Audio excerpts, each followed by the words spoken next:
Et bonsoir à tous, bienvenue sur la chaîne de Crypnab. On se retrouve comme d'habitude le jeudi. Aujourd'hui, on est le 19 mai 2022. Il est 11h49 au moment où je tourne cette vidéo. Oui, je suis encore dans mon temps de travail. Bonjour à mon patron. En attendant, du coup, on continue de dégueuler hein, sur le marché. C'est surtout les altcoins, ils prennent. Voilà, les actifs sortent les altcoins. On a pas mal de retours in dans le Bitcoin, c'est normal, hein. Moi, ce que je m'attends, du coup, voilà, pour discuter dans les prochains jours, on le voit. Alors, regardez-moi cette Bitcoin dominance, un bond vers l'avant. Là, ce qui est intéressant, c'était elle était sur résistance, mais bon, à première vue, elle s'en tape un peu, notamment aujourd'hui. Euh, Dans l'idéal, on va se mettre en semaine pour essayer de se dire quand est-ce qu'on est censé avoir un bottom, une alt season. Quand on a eu le bottom, on va dire qu'on était ici et là. Vous voyez, ici c'est le bottom de l'hiver dernier. Et ici, bah, c'est celui de 2019. Donc, je m'attends à un retour sûrement de la Bitcoin dominance doucement vers ces niveaux de prix, au niveau des 60 comme ça, voilà, pour que vraiment on continue à avoir un dégueulis niveau des alts. Dès qu'il fait un petit mouvement baissier, il éclate les alts, et dès qu'il fait du mouvement baissier, il monte tranquille solo pendant que les alts continuent à dégueuler. En tout cas, c'est ce que je vois à l'heure actuelle. Donc on va sortir du... On est bien sûr sur un enchaînement de semaines dégueulasses, mais c'est la vie. Première vue, c'était jamais arrivé. Bon, bah, je peux pas vous dire, moi je suis arrivé. Et on est vraiment sur une situation proche, certainement, de la capitulation. On va parler de pourquoi je pense qu'on n'a pas capitulé, et vous le savez très bien pourquoi. Merci ETH d'être à revenir. Marché tradi rapidement, le dollar index ouais, qui montre un peu d'essoufflement, mais rien de grandiose pour l'instant. Est-ce qu'on aura assez de force pour que le Nasdaq ou bon, le Nasdaq, je pense un peu tard, mais on va dire plutôt le SP 500 pour qu'il tienne son premier arrêt. Dans le cas d'une tenue en premier arrêt, alors on pourrait très bien repartir. Euh, pour l'instant, j'y crois pas trop. On est en mai, ça se barrer. Ils ont déjà commencé à se barrer d'ailleurs. Voilà. Euh, Sell in May and go away, comme dit l'expression. Donc, en retour ici, aux 3000, voilà, aux 3000 points, on va dire, le SP 500 fait très très très mal au marché, à tout ce qui est risk on. Et donc, le Bitcoin, ben voilà, il fera un tarif. Après, il montre des signes de résilience aussi quand même. Mais il est tellement corrélé au marché tradi à l'heure actuelle qu'il faudrait vraiment une décorrélation franche pour pouvoir espérer avoir un mouvement, on va dire, moins baissier ou voire haussier, quoi. Mais j'y crois pas trop.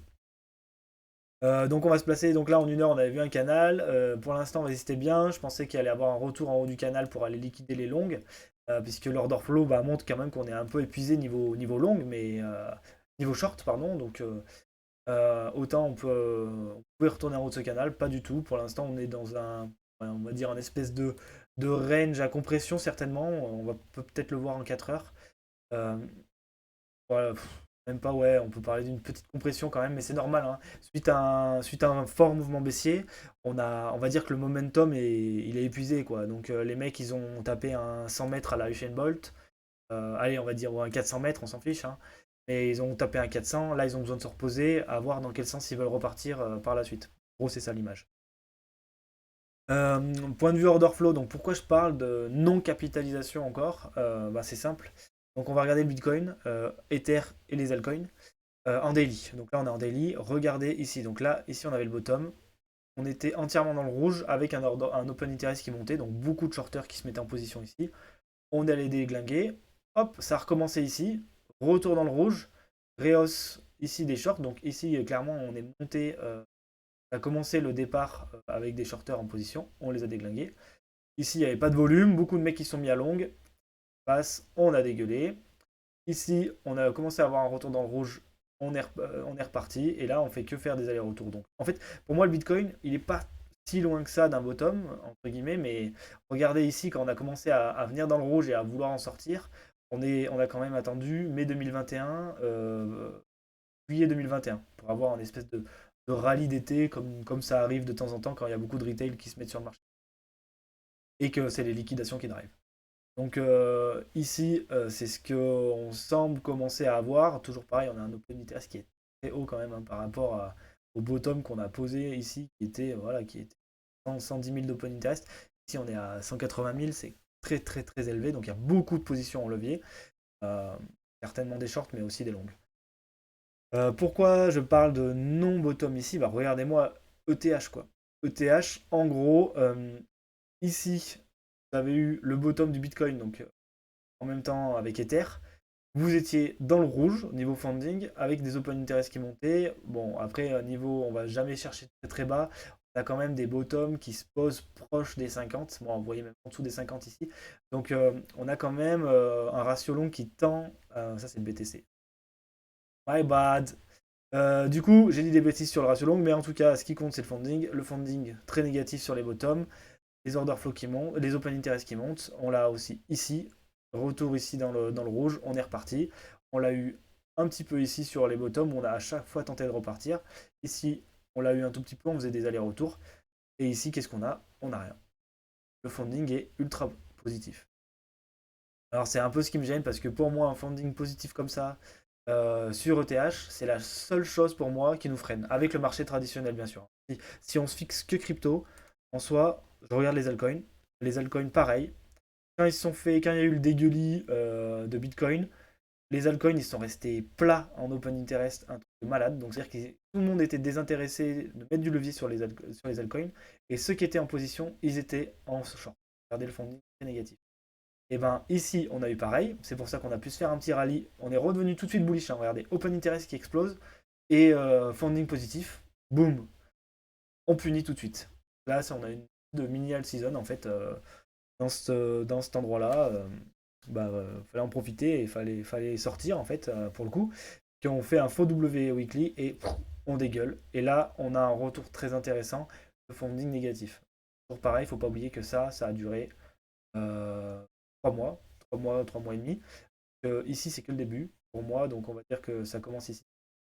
Et en mai, donc pareil, potentiellement un rallye d'été pour les altcoins. Potentiellement, hein, attention, une boule de cristal sur 3 mois, déjà, des fois, je ne l'ai pas sur un jour. Alors, bon, l'avoir sur 3 mois, c'est un peu compliqué. Mais en tout cas, les altcoins qui sont prédisposés à un bottom, le Bitcoin qui commence à être prédisposé, hein, parce que souvent, quand même, il fait des petits allers-retours, mais il reste sur un funding très négatif. Donc là, ce qu'on aimerait voir, c'est quand même un funding qui continue à être dans le négatif. Par contre, ETH, lui, pas du tout prêt. Et je continue de penser. Et j'espère que vous le pensez. Enfin, je ne sais pas si vous le pensez, mais en tout cas, moi, c'est vraiment ce dont je tweete beaucoup, etc. Ce 1700 $, ce bottom ici, là, qui a été posé et qui ne s'est pas fait éclater. Ici, il y a une quantité de longues en position qui vont se faire liquider, devrait être astronomique. Donc, voire même en dessous, hein, on peut même voir aller les 1500, et bon, après, on a les 1002, mais après, c'est rêvé. Voilà, les 500 $ aussi, ils me font rêver, mais bon. Et voilà, déjà, dans un premier temps, les 1700.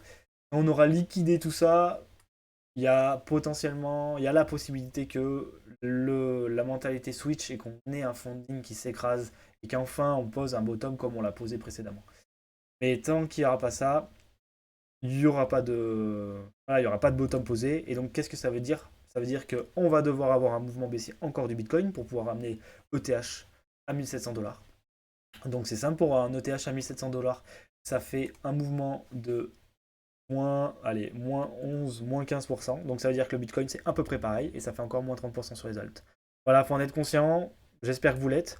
En tout cas, moi, c'est vraiment ce à quoi je m'attends dans les prochaines semaines, on va dire prochains mois, pour enfin avoir un bottom qui se pose voilà, au cours de l'hiver prochain. Donc pour l'instant, qu'est-ce que je fais moi? Ben, je regarde des projets, je digue, je me forme. Et ben, je recharge des altcoins qui sont dans des zones très intéressantes, hein, même s'ils peuvent encore prendre plus cher. Il y a certains altcoins qui m'intéressent. Je recharge potentiellement de l'ETH à 1700 si jamais il veut faire une petite mèche, ça me ferait plaisir. Et voilà, en attendant, ce que je fais, c'est surtout formation. Et puis je m'éduque, hein, parce que c'est important, s'éduquer, c'est le seul moyen d'avoir une continuité dans ce qu'on fait à l'heure actuelle et de pas juste se faire éclater les wallets à chaque descente. Je vous laisse ici aujourd'hui. J'espère que cette vidéo vous a plu, que vous allez mettre un petit like, un petit pouce. On se retrouve bien sûr sur Twitter pour avoir une mise à jour plus régulière que les vidéos que je propose. En attendant, je vous souhaite de passer une belle journée, une bonne fin de semaine. Et comme d'habitude, on se retrouve dimanche. Allez, À plus la team.